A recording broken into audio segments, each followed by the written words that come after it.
Shoutout po sa ating lahat at your service, Mr. Wildlife TV.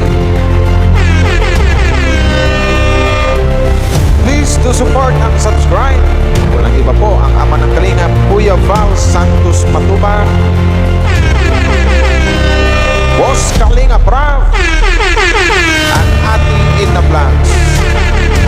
At please to support sa lahat po ng mga Kalingap charity vloggers or Kalingap partners. Once again, at your service, Mr. Wildlife TV, your Mr. Goodbye.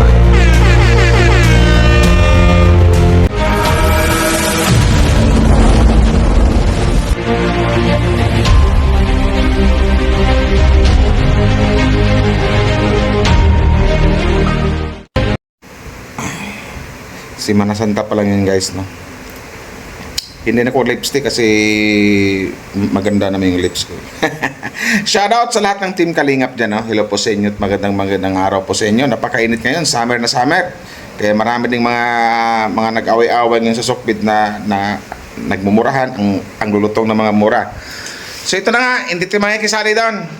Miguel Love, shoutout po sa inyong lahat, sa lahat ng Kalingap dyan, no? Hello po sa inyo at magandang araw. Shoutout sa lahat ng mga Danjoy fans dyan, sa mga Danjoy supporters. Hindi ko na isa-isahin. Another reaction po ang gawin po natin ngayon. Pero bago tayo magsimula, guys, pugi ba ako? Comment down below. Joke lang. Bago tayo magsimula, suportahan po natin ang buong Team Kalingap, Val Santos Matubang, Kalingap Rob, Atina Vlogs, Jack Tapia, at sa lahat ng mga Kalingap charity vloggers, suportahan po natin sa mga Kalingap partners, at siyempre mga Kalingap reactors. Shoutout nga po pala sa lahat ng mga Team Vios, sa Akaripa, Karaba, Watchers, Strikers, lahat ng mga reactor ng Kalingap, no? So ito na nga, mega love shoutout, no? Shoutout sa iyo at mawalang galang sa iyo, Egypta TV ba or Egypta channel. Ito lang po, hindi kita awayin na. Hindi po ito pang babash. Kumbaga, mayroon lang po akong sasabihin sa iyo. Ito lang po, makinig po kayo, ma'am, kasi alam ko teacher ka to. So, igagalang po kita, ma'am po ang itatawag ko sa iyo. Pass is pass, kung ano yung na-content ko sa iyo, hindi ko na isali dito kasi focus lang tayo dito. Mag-focus na ako sa kung anong i-react ko sa iyo ngayon. So, ito lang, ma'am, no? Kasi yun na nga, dati kang defender o reactor sa Midit, Midit community ba yon? Kay Ma'am Midit, shout out sa Ma'am Midit, no? Hindi kita ibabas dito kasi wala ka namang ano eh. So, dumating ang panahon, mga nakalipas ang ilang mga panahon, ilang mga araw, how many months, nagkaroon ka ng away-away, hindi pa kaintindihan. So, kayo ang nagkakasagutan ngayon, may defender si Midit, ikaw din, away-away kayo. So, hindi po kami nangingialam doon kasi hindi naman sakop ng Kalingap yan. Na-content na po kita, ma'am, kasi hindi ko lang lubos maisip kung ano yung galit mo kay Midit, dinadamay mo dito ang isang Joy Diwata. Alam ko, hindi ka Kalingap. Na hindi mo naman alam ko namang alam mo na nang dahil sa ginawa mo, mababash talaga dito ang aming Joy Diwata or ang isang Francine Aquino. Na ano bang malay ng isang Joy Diwata dyan sa awayan nyo ni Midit or dyan sa Midit community. Ma'am, alam kong teacher ka, gamitan nyo po minsan ng utak, ma'am, or aling patakan kung tama or mali ba yung ginagawa nyo. Kasi for me, something like na ginawa mong sangkalan or ginawa mong sandata ang isang Joy Diwata para lang mapatumba mo yung kalaban mo, para mayroon ka lang maisagot or mairibat sa kalaban mo. Wag po ganun, ma'am. Pangit po yon. Kasi unang-una, hindi ka naman reactor dito ng Danjoy Hindi ka reactor ni Joy Diwata Tapos dinadamay mo si Joy sa kung anong awayan nyo diyan sa Midit nyo or sa Midit community. Kasi unang-una, ma'am, dapat isipin mo to, ma'am. Yung mga kalaban mo, kung magribat yan, hindi yan ririkta sa'yo. Hindi yan didiretso sa'yo. Ang iba talaga dyan, ang ririktahin nila kung sino yung taong ginamit mo. Walang iba kundi si Joy Diwata. Si Joy po ang mababash dito ng dahil sa ginagawa nyo, ma'am. Ma'am, teacher po kayo. Sana maintindihan nyo itong sinasabi ko. Uulitin ko. Hindi po kita inaaway, hindi po kita binabash. Maling-mali lang po yung ginagawa nyo. Kung ano pong awayan nyo ni Midit or doon sa Midit community, si Joy dyan walang pake at wala na kaming pakialam. So, nakakawintang lang kung bakit ginagamit mo si Joy. Uulitin ko, hindi ka naman reactor ni Joy, hindi ka defender ni Joy. Di ba? So, anong basehan mo? Anong rason mo bakit ginagamit po si Joy? Nag-live ka kahapon yata or kagabi? ang ginagamit mo si Joy panglaban kay Midit. Doon sa Facebook, ganun din ginawa mo. Kasi actually ma'am, hindi po kita pinapanood.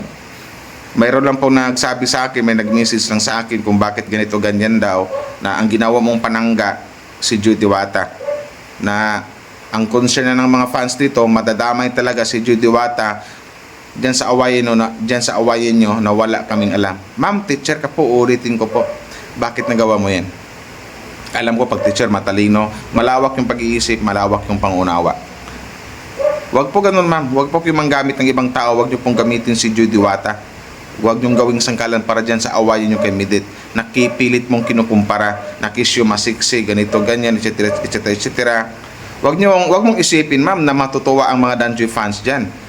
Kasi something like pinupuri mo si Joy laban dito kay Midit or sa kung sinong kaaway mo. Wag po ganun ma'am. Gamitin mo yung pagka-teacher mo pagdating sa reaksyon. Lawakan niyo pong pag-iisip niyo. Wag po ganun na something like na ginagamit mo si Joy na mas etc. mas sexy ito ganyan, mas bagay sa kung ano pang ikumpara mo.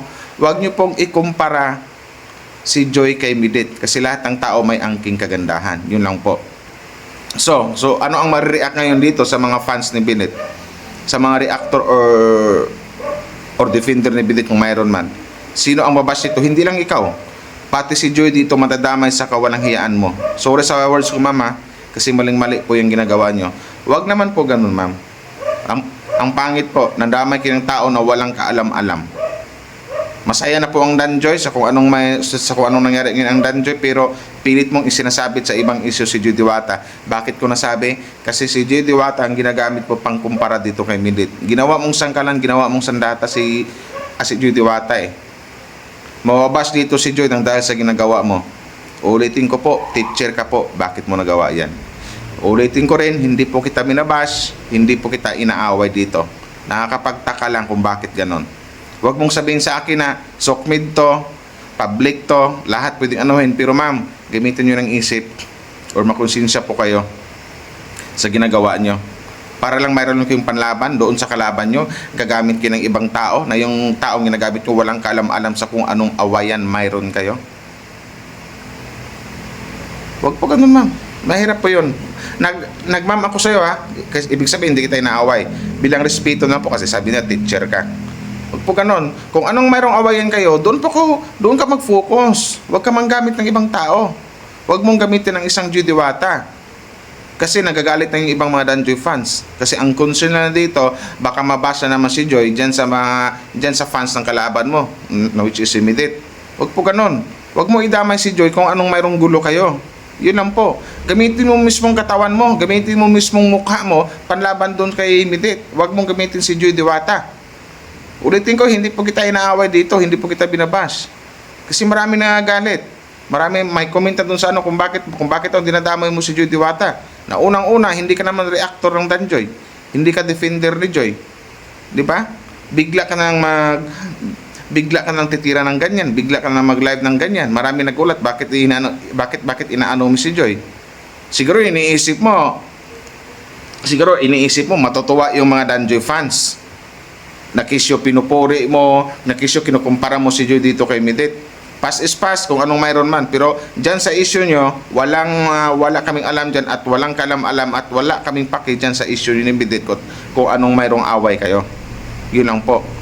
Huwag mong iribat sa akin, huwag mong irason sa akin na sokmid to, nakapublic to, lahat pwedeng gawin. Huwag pa ganun ma'am. Teacher po kayo, dapat alam niyo na yung ibig kong sabihin ma'am. Ang pangit po ng ginawa niyo. Naku, si Mana Santa, nakaganyan po kayo. Hindi kita inaaway dito ha. Kasi marami lang pong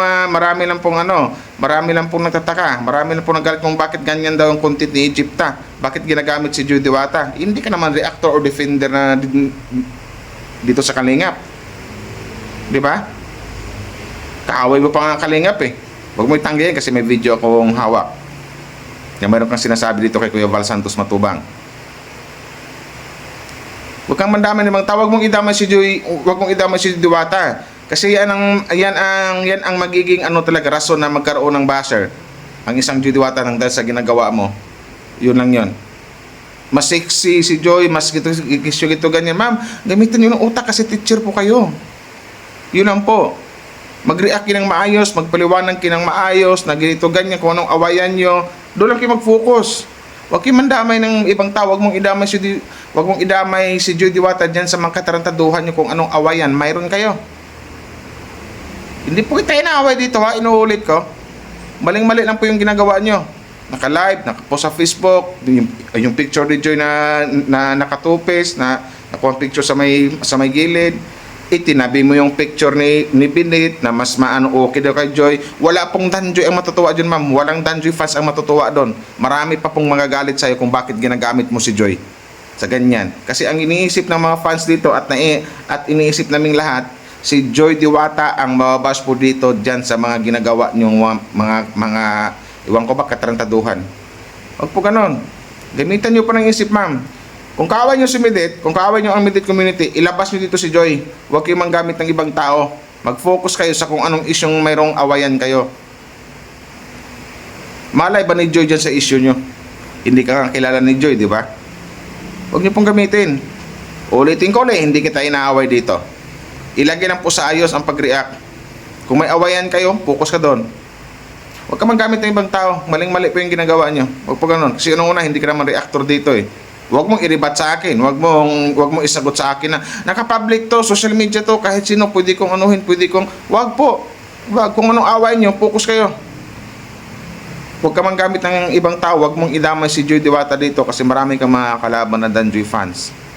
Nanahimik lang po yung mga Danjoy fans. Masaya ngayon ang mga Danjoy fans sa kung anong mayroon ang Danjoy ngayon. Huwag mong anuhin.